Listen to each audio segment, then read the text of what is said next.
ನಮಸ್ಕಾರ. ನನ್ನ ಯೂಟ್ಯೂಬ್ ಚಾನಲ್ಗೆ ಸ್ವಾಗತ. ಆತ್ಮೀಯರೇ ಮತ್ತು ವಿದ್ಯಾರ್ಥಿಗಳೇ, ಇವತ್ತಿನ ವಿಡಿಯೋದಲ್ಲಿ ನಾನು ಮಾಸ್ತಿ ವೆಂಕಟೇಶ ಅಯ್ಯಂಗಾರ್ ಇವರು ಬರೆದಂತಹ ಮದಲಿಂಗನ ಕಣಿವೆ ಅನ್ನುವಂಥ ಒಂದು ಕಥನ ಕವನದ ಸಾರಾಂಶವನ್ನು ಹಾಕ್ತಾ ಇದ್ದೇನೆ ವಿದ್ಯಾರ್ಥಿಗಳೇ.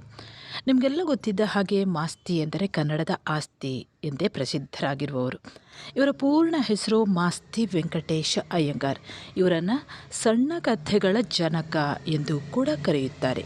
ಇವರು ಕೋಲಾರ ಜಿಲ್ಲೆಯ ಮಾಲೂರು ತಾಲೂಕಿನ ಮಾಸ್ತಿ ಎಂಬ ಹಳ್ಳಿಯಲ್ಲಿ 1891 ಜೂನ್ 6ರಂದು ಜನಿಸಿದರು. ಇವರು ಬಹಳಷ್ಟು ಕೃತಿಗಳನ್ನು ಬರೆದಿದ್ದಾರೆ. ಇವರು ಶ್ರೀನಿವಾಸ ಅನ್ನುವಂಥ ಕಾವ್ಯನಾಮದಿಂದ ಬರೀತಾರೆ. ಕಾವ್ಯನಾಮ ಇವರದು ಶ್ರೀನಿವಾಸ ಅಂತ. 1920ರಲ್ಲಿ ಇವರ ಮೊದಲ ಸಣ್ಣ ಕಥೆಗಳ ಸಂಕಲನ ಕೆಲವು ಸಣ್ಣ ಕಥೆಗಳು ಪ್ರಕಟವಾಯಿತು. ಬಿನ್ನಹ, ಅರುಣ, ತಾವರೆ, ಚೆಲುವು, ಮಿಲಾರ, ಸುನೀತ, ಮನವಿ, ಸಂಕ್ರಾಂತಿ ಮುಂತಾದವು ಇವರ ಕವನ ಸಂಕಲನಗಳು. ಶ್ರೀರಾಮ ಪಟ್ಟಾಭಿಷೇಕ, ಸರಳ ರಗಡೆಯಲ್ಲಿ ಬರೆದಂತಹ ಮಹಾಕಾವ್ಯ, ಗೌಡರ ಮಲ್ಲಿ, ನವರಾತ್ರಿ, ರಾಮನವಮಿ, ಮೂಕನ ಮಕ್ಕಳು ಇವು ಇವರ ಪ್ರಮುಖ ಕಥನ ಕವನಗಳು. ಇನ್ನು ಈ ಮದಲಿಂಗನ ಕಣಿವೆ ಅನ್ನುವಂತಹ ಈ ಒಂದು ಕಥನ ಕಾವ್ಯದ ಆಶಯವನ್ನು ನೋಡೋಣ ವಿದ್ಯಾರ್ಥಿಗಳೇ. ನಾನು ಉಡುಪಿ ಜಿಲ್ಲೆಯಿಂದ ವಾಸಂತಿ ಅಂಬಲ್ಪಾಡಿ. ಈ ಮದಲಿಂಗನ ಕಣಿವೆ ನಮ್ಮನ್ನು ಬೆಚ್ಚಿ ಬೀಳಿಸುವಂತಹ, ಮನಸ್ಸು ಕಲಕುವಂತಹ ಒಂದು ಕಥನ ಕವನ. ಇಲ್ಲಿ ಹರೆಯದ ಸೌಂದರ್ಯದ ಚೈತನ್ಯದ ಅಮಲಿನಲ್ಲಿ ವಿವೇಕ ಶೂನ್ಯವಾಗುವಂತಹ ಜೀವಗಳ ದುರಂತ ಕಥೆ ಇದೆ. ಮಾಸ್ತಿಯವರ ಈ ಕಥನ ಕವನ ಪ್ರಸ್ತುತ ಪ್ರಜಾಪ್ರಭುತ್ವ ಕಾಲದಲ್ಲಿ ಯಾವುದೂ ನಡೆಯಬಾರದು ಎಂಬ ಎಚ್ಚರಿಕೆ ಗಂಟೆಯನ್ನು ಬಾರಿಸ್ತದೆ. ಮದಲಿಂಗ ಹೆಸರಿಗೆ ತಕ್ಕಂತೆ ಮದವನ್ನು ಹೊಂದಿರುವ, ತಾನು ಎಷ್ಟು ಹೆಣ್ಣುಗಳನ್ನು ಕೂಡ ಆಳಬಲ್ಲೆ ಎನ್ನುವಂತಹ ಒಂದು ಪುರುಷ ಅಹಂಕಾರವನ್ನು ಈ ಮದಲಿಂಗ ಪ್ರತಿನಿಧಿಸ್ತಾನೆ. ಹಾಗೆಯೇ ಆತನ ಈ ಮದವನ್ನು ಪ್ರೋತ್ಸಾಹಿಸುವಂತಹ ಹೆಣ್ಣುಗಳೇ ಆಗಿ ಅವನ ಹೆಂಡತಿ, ನಾದಿನಿ ಹಾಗೂ ಅವನ ಅತ್ತೆ ಕಾಣುತ್ತಾರೆ. ತನ್ನ ಮಡದಿಗೆ ಅವನ ಆಸೆ ಮಿತಿಗೊಂಡಿದ್ದರೆ ಈ ಸವಾಲನ್ನು ಸ್ವೀಕರಿಸುವ ಪ್ರಮೇಯವೇ ಸಂಭವಿಸ್ತಾ ಇರಲಿಲ್ಲ. ಅಂದರೆ ಅವನ ಹೆಂಡತಿ ತನ್ನ ತಂಗಿಯನ್ನು ಮದುವೆ ಆಗೋದು ಬೇಡ ಅಂತ ಹೇಳ್ತಿದ್ರೆ ಇಲ್ಲಿಗೆ ಅವನ ಒಂದು ಮಿತಿ ಅಲ್ಲಿಗೆ ಮುಗಿದು ಹೋಗ್ತಾ ಇತ್ತು. ಅದರ ಜೊತೆಗೆ ಅಕ್ಕನನ್ನು ಬಿಟ್ಟಿರಲಾರೆ ಎಂಬ ಭಾವುಕತೆಗೆ ಭಾವನನ್ನು ಮದುವೆಯಾಗಬೇಕು, ಭಾವ ಅಂದರೆ ಅಕ್ಕನ ಗಂಡನನ್ನೇ ಮದುವೆಯಾಗಬೇಕು ಎಂಬುದು ಪರ್ಯಾಯವಾದಂತಹ ವಿವೇಕಯುತವಾದಂತಹ ಪಕ್ವ ನಿರ್ಧಾರವಾಗಲು ಸಾಧ್ಯವೇ ಇಲ್ಲ.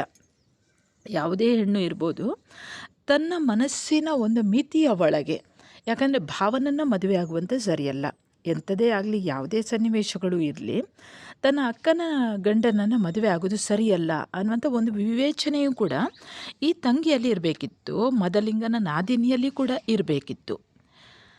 ಅದರ ಜೊತೆಯಲ್ಲೇ ಈ ಮದಲಿಂಗನ ಅತ್ತೆ ಅಂದರೆ ಹೆಂಡತಿಯರ ತಾಯಿ, ಅವಳಲ್ಲಿಯೂ ಕೂಡ ಒಂದು ಮಿತಿ ಇರಬೇಕಿತ್ತು. ಒಂದು ಮಗಳನ್ನು ಮದುವೆ ಮಾಡಿಕೊಟ್ಟಾಗಿದೆ, ಇನ್ನೊಂದು ಮಗಳನ್ನು ಯಾಕೆ ನಾನು ಅವನಿಗೆ ಕೊಡಬೇಕು, ಅಲ್ಲಿ ಒಂದು ಮಿತಿಯನ್ನು ಅವಳಿಗೂ ಕೂಡ ನೇರವಾಗಿ ಹೇಳಬಹುದಿತ್ತು. ಆದರೆ ಅವಳು ಹೇಳಲಿಲ್ಲ, ಒಂದು ಪಂಥವನ್ನು ಕೊಡ್ತಾಳೆ.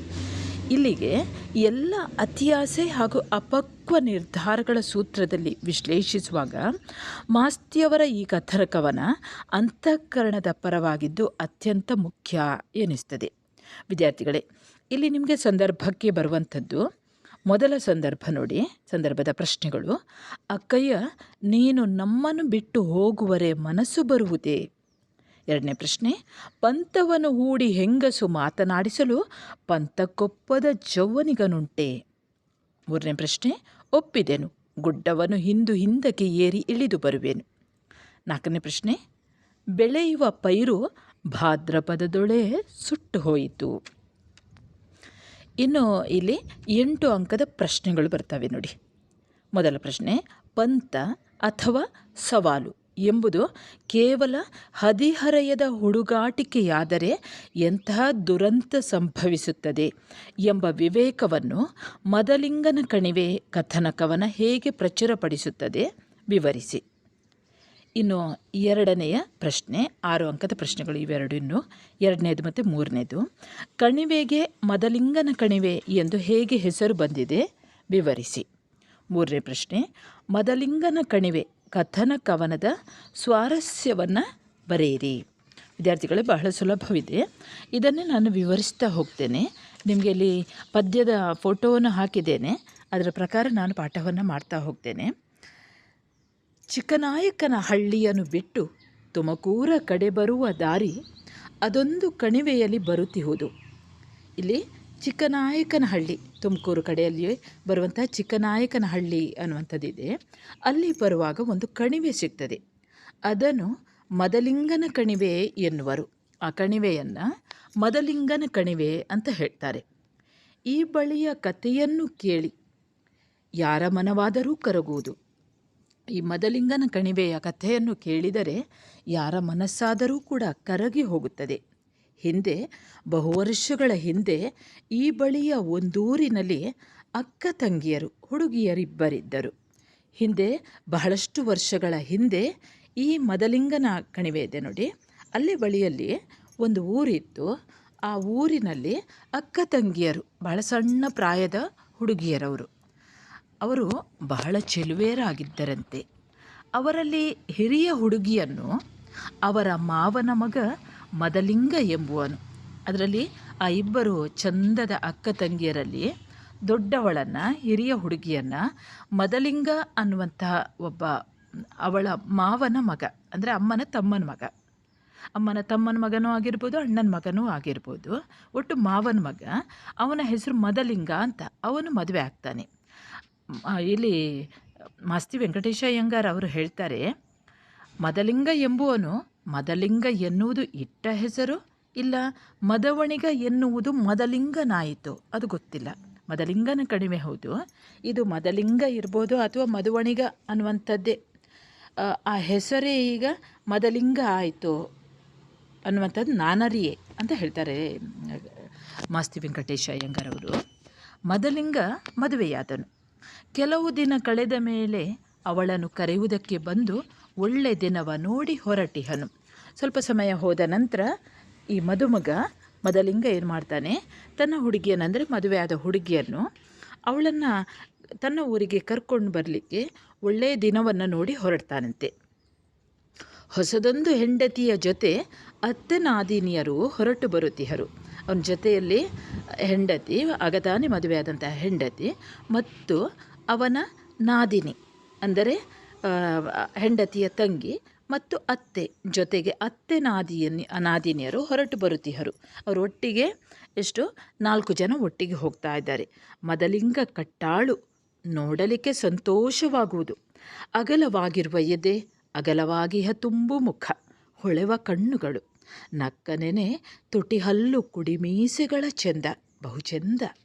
ಮದಲಿಂಗ ಹೇಗಾಗಿದ್ದಾನೆ ಅಂದರೆ ಕಡಿದಾದ ಆಳು, ಕಟ್ಟಾಳು, ಅಂದರೆ ಬಹಳ ಸಾಮರ್ಥ್ಯವುಳ್ಳಂತಹ ಒಬ್ಬ ವ್ಯಕ್ತಿ. ನೋಡಲಿಕ್ಕೆ ಅವನ ನೋಡುವಾಗಲೇ ಬಹಳ ಸಂತೋಷವಾಗ್ತದೆ. ಅಗಲವಾಗಿರುವಂಥ ಎದೆ ಇದೆ, ಅಗಲವಾಗಿರುವಂಥ ತುಂಬು ಮುಖ ಇದೆ, ಹೊಳೆಯುವಂತಹ ಕಣ್ಣುಗಳಿದೆ, ನಕ್ಕರೆ ತುಟಿ ಹಲ್ಲು, ಕುಡಿ ಮೀಸೆಗಳ ಚಂದ, ಬಹಳ ಚಂದ ಅಂತೆ ಅವನು. ಹೆಂಗಸರು 3 ಇವನನ್ನು ಮೊದಲಿಂದ ಚೆನ್ನಾಗಿ ಬಲ್ಲವರು. ಇವರು ಅಂದರೆ ಇವನು ಸಂಬಂಧಿಕರ ಹುಡುಗನೇ. ಈ 3 ಕೂಡ, ಅಕ್ಕ ತಂಗಿಯರಿಗೂ ಕೂಡ, ಅಕ್ಕ ತಂಗಿಯರ ಅಮ್ಮನಿಗೂ ಕೂಡ ಅವನು ಚೆನ್ನಾಗಿ ಬಲ್ಲವರು. ಅಂದರೆ 3 ಕೂಡ ಅವನ ಬಗ್ಗೆ ಗೊತ್ತಿದೆ. ದಾರಿಯಲ್ಲಿ ಇವನೊಡನೆ ಹಾಸ್ಯ ಮಾಡುತ್ತಾ ಸರಸವಾಡುತ್ತಾ ನಡೆಯುತ್ತಿರುವರು. ದಾರಿಯಲ್ಲಿ ಹೋಗ್ತಾ ಹೋಗ್ತಾ ಇವನನ್ನು ತಮಾಷೆ ಮಾಡ್ತಾ 3 ಕೂಡ ನಡೀತಾ ಇದ್ರು. ಇವನ ನಾದಿನಿ ಅಕ್ಕನನ್ನು, ಅಕ್ಕಯ್ಯ ನೀನು ನಮ್ಮನ್ನು ಬಿಟ್ಟು ಹೋಗುವರೆ ಮನಸ್ಸು ಬರುವುದೇ ಎಂದು ಕೇಳಿದಳು. ಅಕ್ಕನಿಗೆ ಕಣ್ಣಿನಲ್ಲಿ ನೀರು ಚಿಮ್ಮಿತು. ಮದುವೆಯಾದವಳು ಗಂಡನೊಂದಿಗೆ ಹೋಗಬೇಕು. ಆದರೆ ತಾನು ಚಿಕ್ಕಂದಿನಿಂದ ಒಡನಾಡಿ ಜೊತೆಯಲ್ಲಿ ಬೆಳೆದು ಜೀವದಲ್ಲಿ ಜೀವವೆಂಬಂತೆ ಮೆಚ್ಚಾಗಿದ್ದ ತಂಗಿಯನ್ನು ಬಿಡಬೇಕು. ಅವಳು ತಂಗಿಯ ನುಡಿಗೆ ಕಂಬನಿಯ ಸುರಿಸಿದಳು. ಅಕ್ಕಯ್ಯ, ನೀನು ನನ್ನನ್ನು ಬಿಟ್ಟು ಹೋಗ್ತೀಯಾ?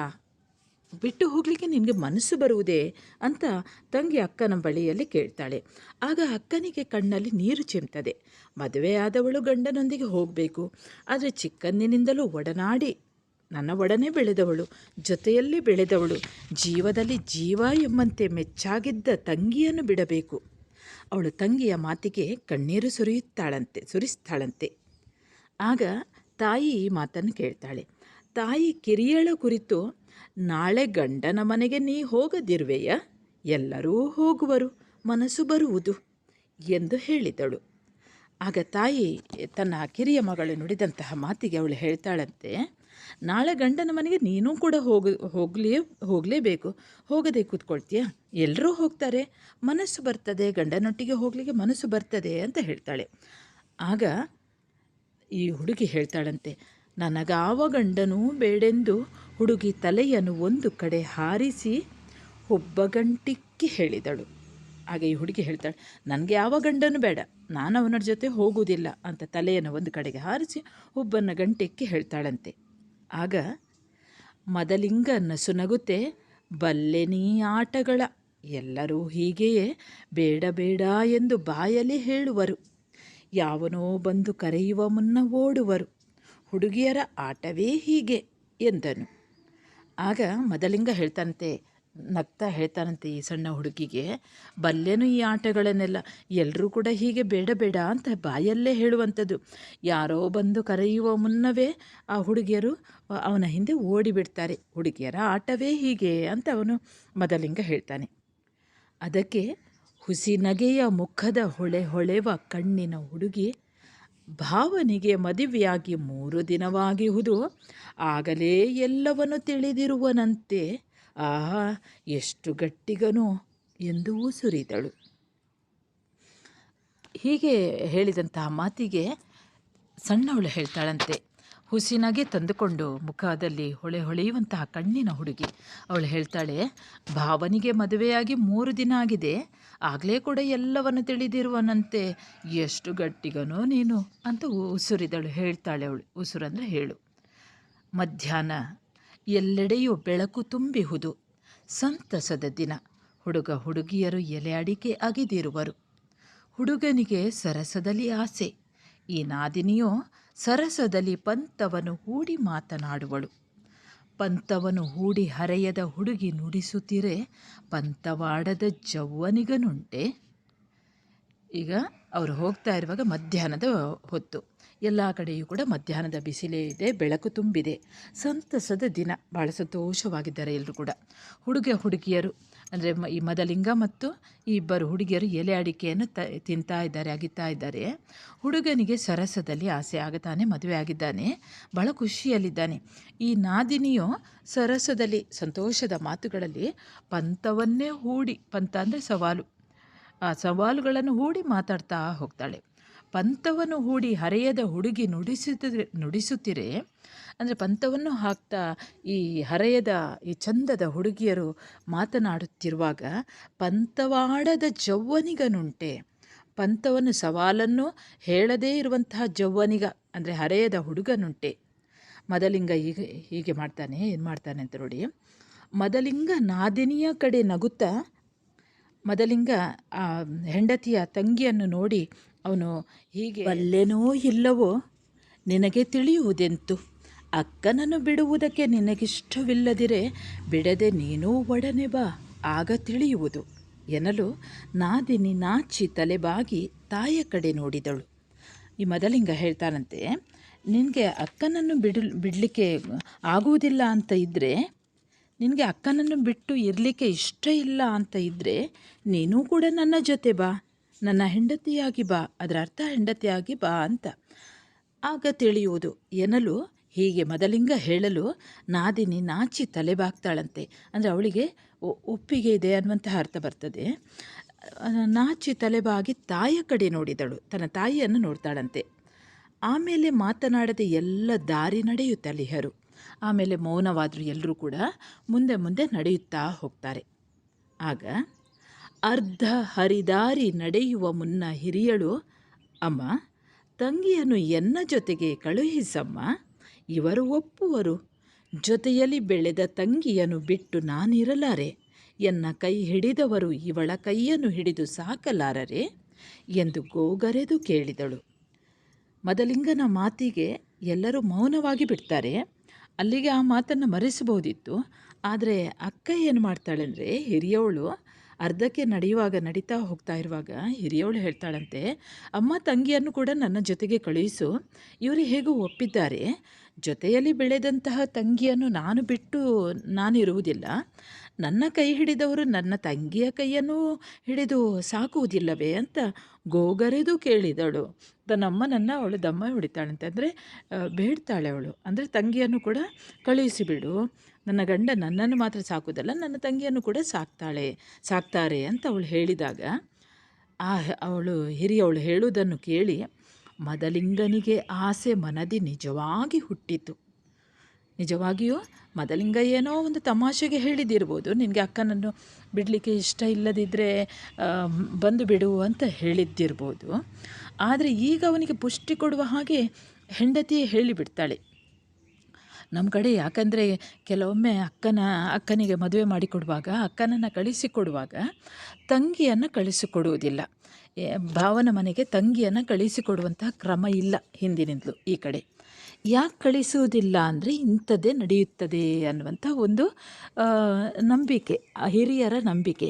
ಹಾಗಾಗಿ ಕಳಿಸ್ತಾ ಇರಲಿಲ್ಲ. ಇಲ್ಲಿ ನೋಡಿ, ಇಲ್ಲಿ ಅಕ್ಕನ ಜೊತೆ ತಂಗಿಯೂ ಹೋಗ್ತಾಳೆ. ಅಕ್ಕನೇ ಗಂಡ ಭಾವನಿಗೆ ತಂಗಿಯ ಮೇಲೆ ಮನಸ್ಸಾಗಿದೆ ಈಗ.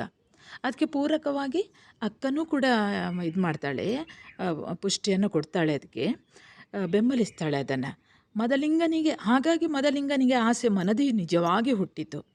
ಹುಡುಗಿ ಬಹು ಚೆಲುವೆ. ಯಾರು? ಹೆಂಡತಿಯ ತಂಗಿ. ಅವಳು ತುಂಬ ಚಂದದ ಹುಡುಗಿಯಂತೆ. ತುಟಿಯ ರಂಗು, ಕೆಂಪು ತುಟಿಯ ರಂಗು, ಮೂಗಿನಲ್ಲಿರುವಂತಹ ಮೂಗುತಿ ಬಹಳ ಚಂದ ಕಾಣ್ತಾ ಇದೆ ಅಂತೆ.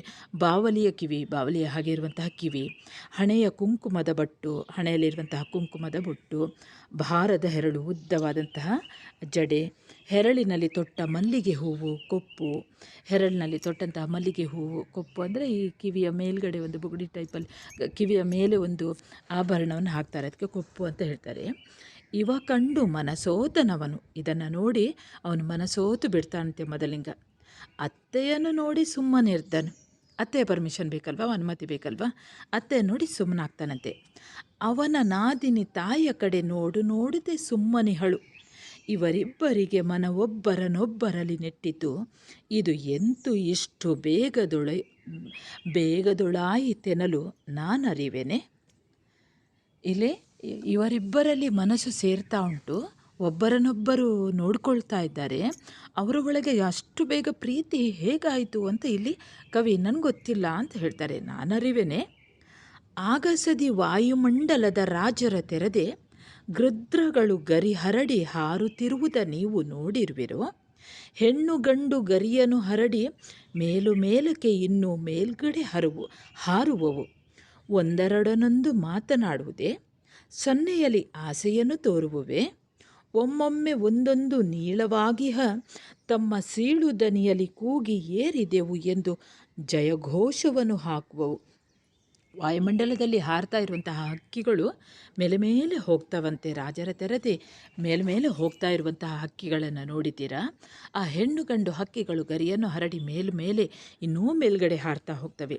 ಅವು ಒಂದೆರಡನೊಂದು ಮಾತನಾಡುವುದಿಲ್ಲ, ಸನ್ನೆಯಲ್ಲಿ ಆಸೆಯನ್ನು ತೋರುವುದೇ. ಒಮ್ಮೊಮ್ಮೆ ಒಂದೊಂದು ನೀಳವಾಗಿ ತಮ್ಮ ಸೀಳು ದನಿಯಲ್ಲಿ ಕೂಗಿ ಏರಿದೆವು ಎಂಬ ಜಯಘೋಷವನ್ನು ನೀವು ನೋಡುವಿರಿ, ಕೇಳುವಿರಿ.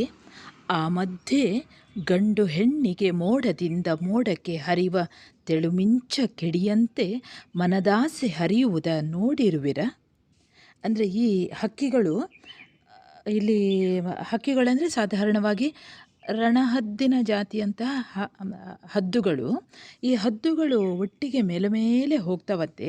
ವಾಯುಮಂಡಲವನ್ನು ಇಡೀ ಮೋಡವನ್ನೇ ದಾಟಿಕೊಂಡು ಮೇಲೆ ಹೋಗ್ತವೆ. ಇದನ್ನು ನೀವು ನೋಡಿರ್ಬೋದು, ಕೇಳಿರ್ಬೋದು.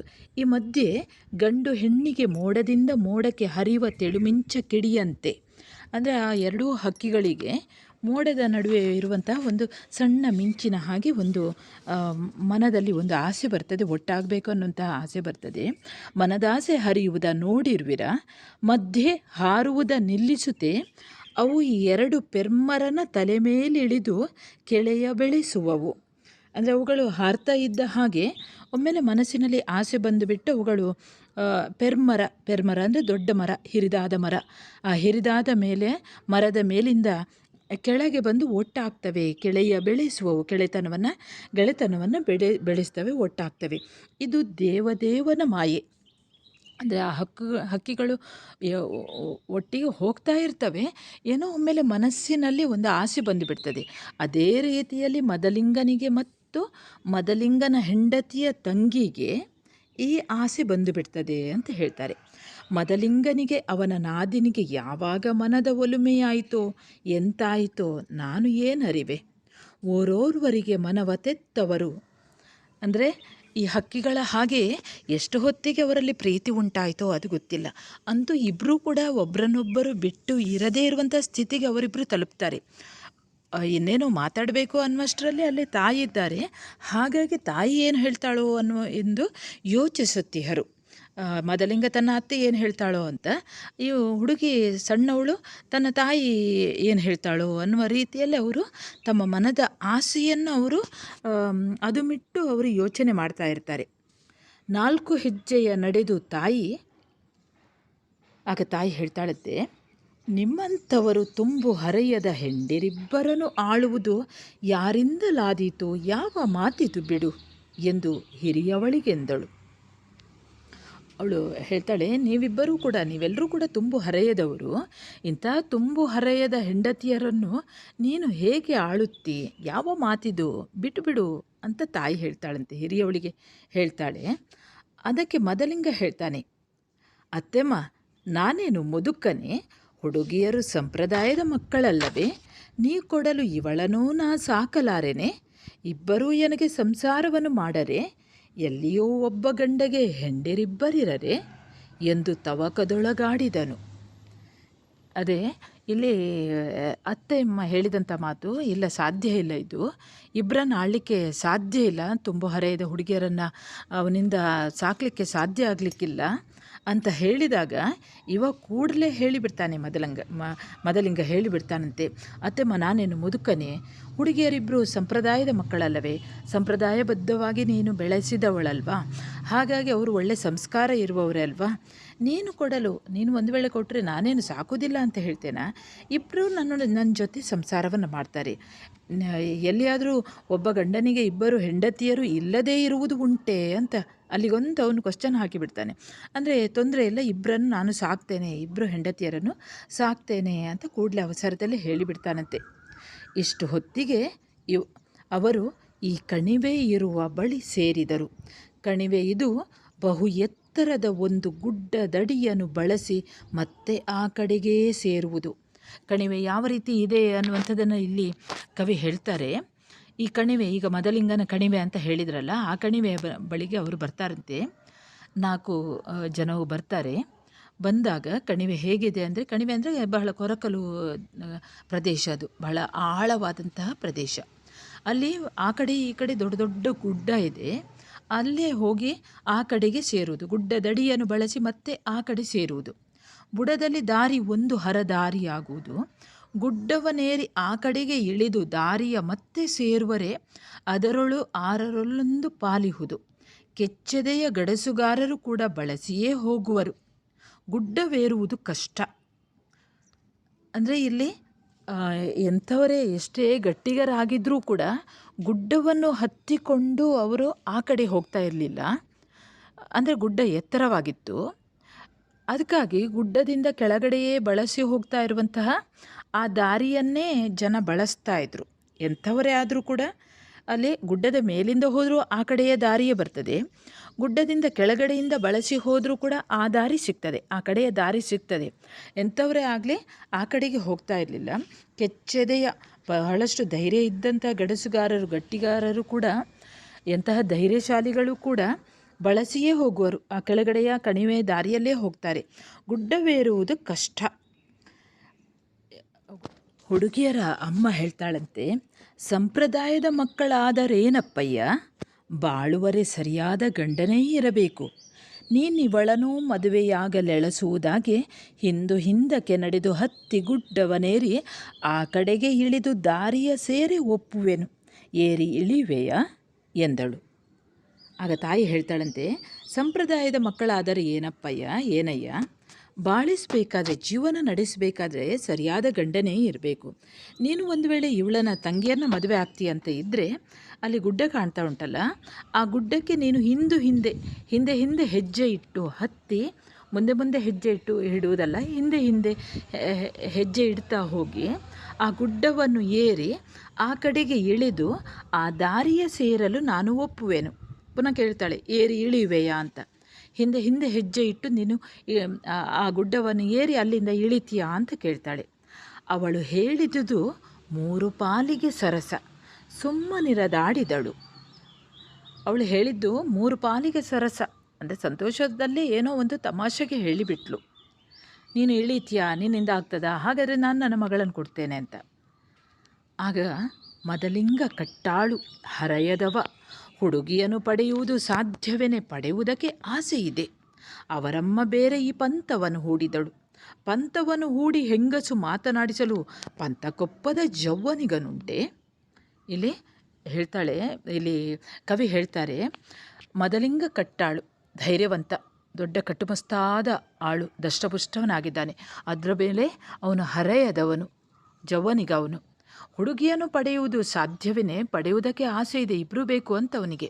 ಅದರಲ್ಲಿಯೂ ಕೂಡ ಅಕ್ಕನಿಗಿಂತಲೂ ತಂಗಿ ಚಂದದವಳು, ಅವಳನ್ನು ಪಡೆಯಬೇಕು.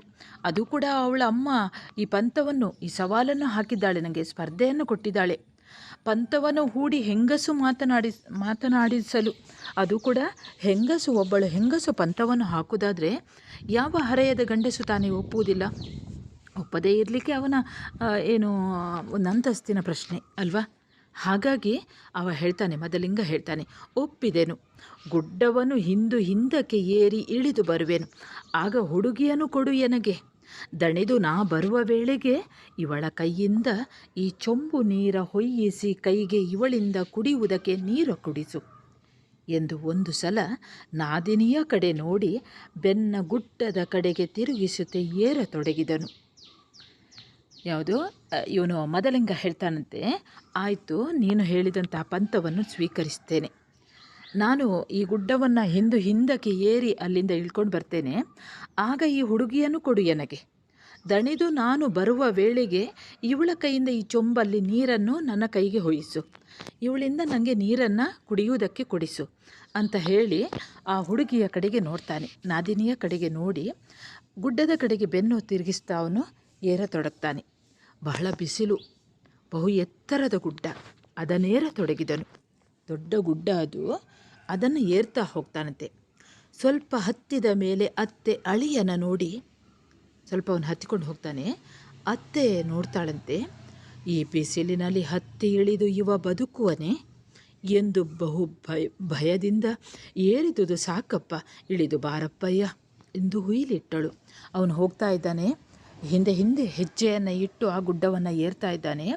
ಹೀಗೆ ಈ ಬಿಸಿಲಿನಲ್ಲಿ ಹೋಗ್ತಾ ಇರುವಂಥ ಈ ಅಳಿಯ ಬದುಕಬಹುದಾ ಅಂತ ಒಂದು ರೀತಿಯಲ್ಲಿ ಅವಳಿಗೆ ಚಿಂತೆ ಆವರಿಸ್ತದೆ. ಆಗ ಅವಳು ಹೇಳ್ತಾಳೆ, ಏರಿದುದು ಸಾಕಪ್ಪ, ಹಿಂದೆ ಬಾ, ಇಳಿದು ಬಾರಪ್ಪಯ್ಯ ಅಂತ ಅವಳು ಹುಯ್ಯಲಿಟ್ಟಳು. ಗಟ್ಟಿಯಾಗಿ ಬೊಬ್ಬೆ ಹೊಡಿತಾಳಂತೆ. ಮದಲಿಂಗ ಹೇಳ್ತಾನೆ, ಇಳಿದು ಆ ಕಡೆ ಬರುವೆ, ಕುಡಿಯುವುದಕ್ಕೆ ನೀರಿಟ್ಟುಕೊಂಡಿರಿ ಎಂದು ನುಡಿಯುತ್ತೆ ಅಂತೆ ಏರಿ ಹೋದ. ತಾಯಿಯೋ ಮಕ್ಕಳು ಅಯ್ಯೋ ಸರಸದ ಮಾತು ವಿರಸವಾಯಿತು ಎಂದು. ಈ ತಾಯಿ ಮಕ್ಕಳು ಬೇಗನೆ ನಡೆದು ಗುಡ್ಡದಡಿಯನ್ನು ಬಳಸಿ ಆ ಕಡೆಯ ಸೇರಿದರು. ಬಿಸಿಲಿಂದೆ ಬಹುದಾಹ, ಇರುವುದೊಂದೇ ಚೊಂಬು ನೀರು, ಅಲ್ಲೆಲ್ಲಿಯೂ ನೀರೊಂದು ತೊಟ್ಟಿಲ್ಲ. ಸೋತಿರುವ ಅಮ್ಮನಿಗೆ ಹಿರಿಮಗಳು, ಅಮ್ಮ ನೀ ಸ್ವಲ್ಪ ಕುಡಿ ಎಂದಳು. ಕಿರಿಮಗಳು, ತಡೆಯಮ್ಮ, ನಾವಿಷ್ಟು ಸೋತಿರಲು ಭಾವನಿನ್ನೆಷ್ಟು ಸೋಲುವನು, ಅವನಿಗೆ ಕೊಟ್ಟು ಮಿಕ್ಕಿದ್ದ ನೀ ಕುಡಿಯುವಂತೆ ಎಂದಳು. ಆಗ ಅವರು ಬೇಗನೆ ಅವನು ಗುಡ್ಡವನ್ನು ಹತ್ತಿ ಹಿಂದೆ ಹೆಜ್ಜೆ ಇಟ್ಟು ಗುಡ್ಡವನ್ನು ಹತ್ತಿ ಹೋಗ್ತಾ ಇದ್ದಾನೆ. ಇಲ್ಲಿ ತಾಯಿ ಮಕ್ಕಳು ಈ ಕಡೆಯಿಂದ ಆ ಗುಡ್ಡವನ್ನು ಬಳಸಿ ಆ ಕಡೆಗೆ ಬರ್ತಾರಂತೆ. ಆ ಕಡೆ ಸೇರ್ತಾರೆ. ಬಿಸಿಲು ಹೊಡಿತಾ ಉಂಟು, ಬಹಳ ಬಾಯಾರಿಕೆ ಆಗ್ತಾ ಉಂಟು. ಇರುವುದವರ ಕೈಯಲ್ಲಿ ಒಂದು ಚೊಂಬು ನೀರು, ಅಲ್ಲೆಲ್ಲಿಯೂ ಕೂಡ ನೀರಿನ ತೊಟ್ಟಿಲ್ಲ. ಅಮ್ಮನೂ ಕೂಡ ಸೋತಿದ್ದಾಳೆ, ಅಮ್ಮನಿಗೂ ಪ್ರಾಯ ಆಗಿದೆ, ನಿಮಗೆಲ್ಲ ಗೊತ್ತಿದೆ. ಅಮ್ಮ ನೀ ಸ್ವಲ್ಪ ನೀರು ಕುಡಿ ಅಂತ ಹಿರಿಯ ಮಗಳು ತಾಯಿಯ ಬಗ್ಗೆ ಕಾಳಜಿ ವಹಿಸ್ತಾಳೆ. ಆಗ ಕಿರಿಯ ಮಗಳಿಗೆ ಗಂಡನ ಬಗ್ಗೆ ಯೋಚನೆ ಇದೆ. ತಡೆಯಮ್ಮ, ನಾವೆಷ್ಟು ಸೋತಿರುವಾಗ ಭಾವ ಎಷ್ಟು ಸೋತಿರುವನು, ಅವನಿಗೆ ಕೊಟ್ಟು ಅವನು ಕುಡ್ದಾದ ನಂತರ ನೀನು ಕುಡಿ ಅಂತ ಹೇಳ್ತಾಳೆ. ಆಗ ಅಮ್ಮ ಹೇಳ್ತಾಳೆ, ತಾಯಿ ಅಮ್ಮಯ್ಯ, ನೀನು ಹೇಳುವುದು ದಿಟ. ಗುಡ್ಡವನ್ನು ಬಳಸಿ ಬಂದಿಹ ನಮಗೆ ಇಷ್ಟು ದಾವರವಾಗೆ, ಏರಿ ಬರುವನಿಗಷ್ಟು ದಾವರವೋ ಬರಲಮ್ಮ. ಅವನ ಕೈಗಿಷ್ಟು ನೀರನ್ನು ಹಾಕು, ಕುಡಿಯುವುದಕ್ಕೆ ಕೊಡು, ಮಿಕ್ಕ ನೀರನ್ನು ಕುಡಿಯುವೆನು ಎಂದಳು. ಅವಳು ಹೇಳ್ತಾಳೆ, ಹೌದಮ್ಮ, ನೀನು ಹೇಳ್ತಾ ಇರುವಂಥದ್ದು ನಿಜ. ನೀನು ಈ ಗುಡ್ಡವನ್ನು ಬಳಸಿ ಬಂದಿರುವ ನಮಗೆ ಇಷ್ಟು ದಾವರವಾಗಿ, ಇಷ್ಟು ದಾಹವಾಗಲು, ಇಷ್ಟು ಸಾಕಾಗಲು ಏರಿ ಬರುವಂತಹ ಅವನಿಗೆ ಎಷ್ಟು ದಾಹವಾಗುವುದೋ ಅವನು ಬರಲಿ, ಅವನ ಕೈಗೆ ಇಷ್ಟು ನೀರನ್ನು ಹಾಕು, ಕುಡಿಯುವುದಕ್ಕೆ ಕೊಡು, ಮಿಕ್ಕ ನೀರನ್ನು ನಾನು ಕುಡಿಯುತ್ತೇನೆ ಎಂದಳು. ಮದಲಿಂಗ ಹೇಳ್ತಾನೆ, ಮದಲಿಂಗ ಬರುವುದಕ್ಕೆ ಅವರೆಂತೂ ಕಾದಿಹರು. ಈಗಲೇ ಕತೆ ಬಹಳ ದೊಡ್ಡದಾಯಿತು ಇದು. ಇನ್ನವನು ಹತ್ತಿದುದು ಇಳಿದುದನ್ನು ಬಣ್ಣಿಸೇನು. ಅವನು ಆಚಿಂದ ಬರ್ತಾರೆ, ಅವನು ಹೇಳ್ಕೊಂಡು ಬರ್ತಾನೆ. ಈ ಕಡೆ ಇವರು ಕಾಯ್ತಾ ಇರ್ತಾರೆ. ಈ ಕವಿ ಹೇಳ್ತಾರೆ, ಈ ಕತೆ ಈಗಲೇ ಬಹಳ ದೊಡ್ಡದಾಯಿತು. ಇನ್ನವನು ಹತ್ತಿದುದು ಇಳಿದುದನ್ನು ಬಣ್ಣಿಸೇನು. ಇನ್ನವನು ಹೇಗೆ ಹತ್ತಿದ, ಹೇಗೆ ಇಳಿದ ಅದನ್ನು ಬಣ್ಣಿಸುವುದಿಲ್ಲ.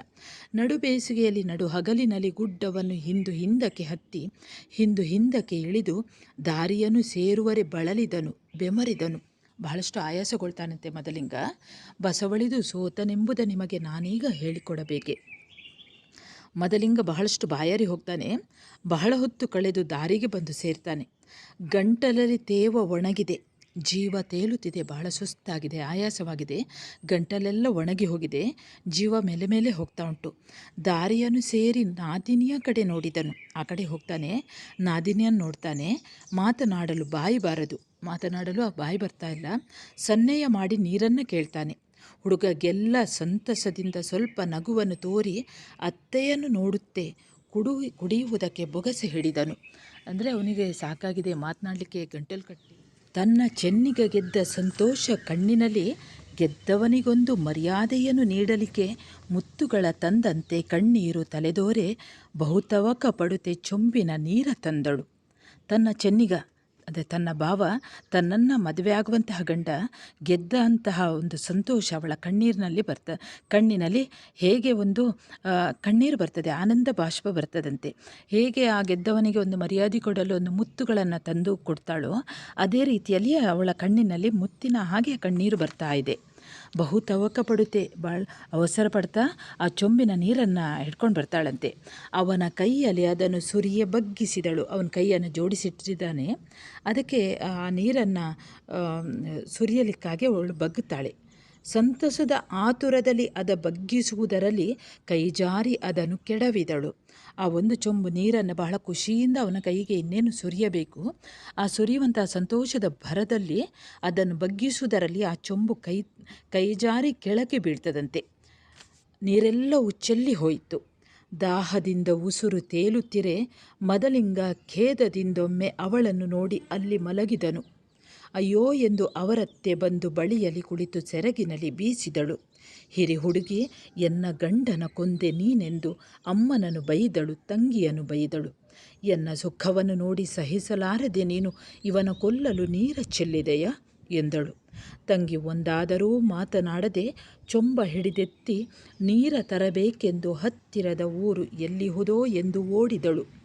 ಮದಲಿಂಗ ಅವಳು ಬಹ ಮುನ್ನವೇ ಮಡಿದನ ಕಲ್ಲಿನಲ್ಲಿ. ಇನ್ನಾದುದನ್ನು ಹೇಳಲೇಕೆ? ಬೆಳೆಯುವ ಪೈರು ಭಾದ್ರಪದದೊಳೆ ಸುಟ್ಟು ಹೋಯಿತು. ಮದಲಿಂಗ ಆ ಕಣಿವೆಗಂದು ಹೆಸರನ್ನು ಕೊಟ್ಟ. ಆ ದಿನದ ಖೇದವನ್ನು ನೋಡಿ ಸಂಕಟಪಟ್ಟ ಕಲ್ಲುಗಳು ಈಗಲೂ ಮರುಗುವ ಒಲಿದೆ. ಇಲ್ಲಿ ಮದಲಿಂಗ ಈಗಲೂ ದಾಹದಲ್ಲಿ ಅಲೆಯುತ್ತೀಹನೆಂದು ಜನ ಆಡಿಕೊಳ್ಳುವರು. ಒಮ್ಮೊಮ್ಮೆ ಕೆಲವರು ಕಾಣುವನೋ ಏನೋ ಎನ್ನುವ ಭಯದಲ್ಲಿ ನಡೆಯುತ್ತಾ ಕಂಡನೆಂಬಂತೆ ನೆನೆಯುವರು, ಭಯಪಡುವರು. ಈ ಹುಡುಗಿ ಏನು ಮಾಡ್ತಾಳೆ, ಅವನ ಕೈಗೆ ನೀರನ್ನು ಹಾಕುವ ಭರದಲ್ಲಿ ಇಡೀ ನೀರನ್ನು ಕೆಳಗೆ ಚೆಲ್ಲಿಬಿಡ್ತಾಳೆ. ಆಗ ಅವನು ಬಹಳ ಬೇಸರದಿಂದ ಬಾಯಾರಿದವನು, ಅವನ ಪ್ರಾಣ ಮೇಲೆ ಹೋಗ್ತದೆ. ಒಮ್ಮೆ ಬಹಳಷ್ಟು ಬೇಸರದಿಂದ ಅವಳನ್ನು ನೋಡಿ ಅಲ್ಲಿಯೇ ಮಲಗಿಬಿಡ್ತಾನೆ. ಅಂದರೆ ಅಲ್ಲಿ ಅವನು ಸತ್ತು ಹೋಗ್ತಾನೆ, ತೀರಿಕೊಳ್ತಾನೆ. ಆಗ ಅವನ ಅತ್ತೆ ಬಂದು ಅಯ್ಯೋ ಅಂತ ಕೂಗಿಕೊಂಡು ಸೆರಗಿನಲ್ಲಿ ಗಾಳಿ ಬೀಸ್ತಾಳೆ. ಹಿರಿಯ ಹುಡುಗಿ, ನನ್ನ ಗಂಡನನ್ನು ಕೊಂದವಳು ನೀನು ಅಂತ ಅಮ್ಮನನ್ನು ಬೈತಾಳೆ, ತಂಗಿಯನ್ನು ಬೈತಾಳೆ. ನನ್ನ ಸುಖವನ್ನು ನೋಡಿ ಸಹಿಸಲಾರದೆ ನೀನು ಇವನ ಕೊಲ್ಲಲು ನೀರ ಚೆಲ್ಲಿದೆಯಾ ಅಂತ ತಂಗಿಗೆ ಜೋರು ಮಾಡ್ತಾಳೆ. ತಂಗಿ ಯಾವುದಕ್ಕೂ ಮಾತನಾಡುವುದಿಲ್ಲ. ಅವಳ ಮನಸ್ಸಿನ ಒಳಗೂ ಕೂಡ ಬೇಸರ ಇದೆ. ಅವಳು ಚೊಂಬನ್ನು ಹಿಡ್ಕೊಂಡು ನೀರು ಹುಡುಕಿಕೊಂಡು ನೀರು ಎಲ್ಲಿ ಉಂಟು ಅಂತ, ಯಾವ ಊರಲ್ಲಿ ನೀರು ಸಿಗ್ತದೆ ಅಂತ ಅವಳು ಓಡ್ತಾಳೆ. ಮದಲಿಂಗ ಅವಳು ಬರುವ ಮೊದಲೇ ಅವನು ಸತ್ತು ಹೋಗ್ತಾನೆ, ಆ ಕಲ್ಲಿನ ಮೇಲೆ ಸತ್ತು ಹೋಗ್ತಾನೆ. ಇನ್ನೇನಿಲ್ಲ, ಬೆಳೆಯುವಂತಹ ಪೈರು ಭಾದ್ರಪದ ಇದರಲ್ಲಿ ಆ ತಿಂಗಳಲ್ಲಿ ಸುಟ್ಟು ಹೋಗ್ತದೆ ಅನ್ನುವ ಹಾಗೆ ಮದಲಿಂಗ ಆ ಕಣಿವೆಗೊಂದು ಹೆಸರನ್ನು ಕೊಟ್ಟ. ಅಂದಿನಿಂದ ಆ ಕಣಿವೆಗೆ ಮದಲಿಂಗ ಕಣಿವೆ ಅಂತ ಹೆಸರು ಬರ್ತದೆ. ಅವನ ಆ ಸಾವನ್ನು ನೋಡಿ ಸಂಕಟಪಟ್ಟಂತಹ ಕಲ್ಲುಗಳು ಈಗಲೂ ಮರುಗುತ್ತವಂತೆ ಅಲ್ಲಿ. ಹಾಗೆ ಈ ಮದಲಿಂಗ ಇನ್ನೂ ಕೂಡ ಅವನು ಬಾಯಾರಿಕೆಯಿಂದ ನೀರಿಗಾಗಿ ಅಲ್ಲಿ ಅಲೆಯುತ್ತಾ ಇದ್ದಾನೆ ಅಂತ ಜನ ಆಡಿಕೊಳ್ತಾರೆ. ಕೆಲವರು ಅವನಿಯಲ್ಲಿ ಕಾಣ್ತಾನೋ ಅನ್ನುವಂಥ ಭಯದಿಂದ ಬೇಗ ಬೇಗ ಕಂಡೆನೆಂಬಂತೆ ಅವನು ಎಲ್ಲಿ ಎದುರಲ್ಲಿದ್ದಾನೋ ಏನೋ ಅನ್ನುವ ರೀತಿಯಲ್ಲಿ ಅವರು ಭಯಪಟ್ಟು ಹೋಗಿಬಿಡ್ತಾರಂತೆ. ಸರಿ ವಿದ್ಯಾರ್ಥಿಗಳೇ, ಇಲ್ಲಿಗೆ ಮದಲಿಂಗನ ಕಣಿವೆ ಅನ್ನುವಂತಹ ಈ ಕಥನ ಕವನ ಇಲ್ಲಿಗೆ ಮುಕ್ತಾಯ ಆಗ್ತದೆ. ನೀವು ನನ್ನ ಚಾನಲ್ಗೆ ಹೊಸಬರಾಗಿದ್ದಲ್ಲಿ ಮೊದಲು ಸಬ್ಸ್ಕ್ರೈಬ್ ಮಾಡೋದನ್ನು ಮರೆಯದಿರಿ. ಹಾಗೆಯೇ ಒಂದು ಕಮೆಂಟ್ ಮಾಡಿ, ಶೇರ್ ಮಾಡಿ. ಮುಂದೆ ಇನ್ನೊಂದು ಹೊಸ ಪಾಠದೊಂದಿಗೆ ಮತ್ತೆ ಬರುತ್ತೇನೆ. ಅಲ್ಲಿಯವರೆಗೆ ನಮಸ್ಕಾರ.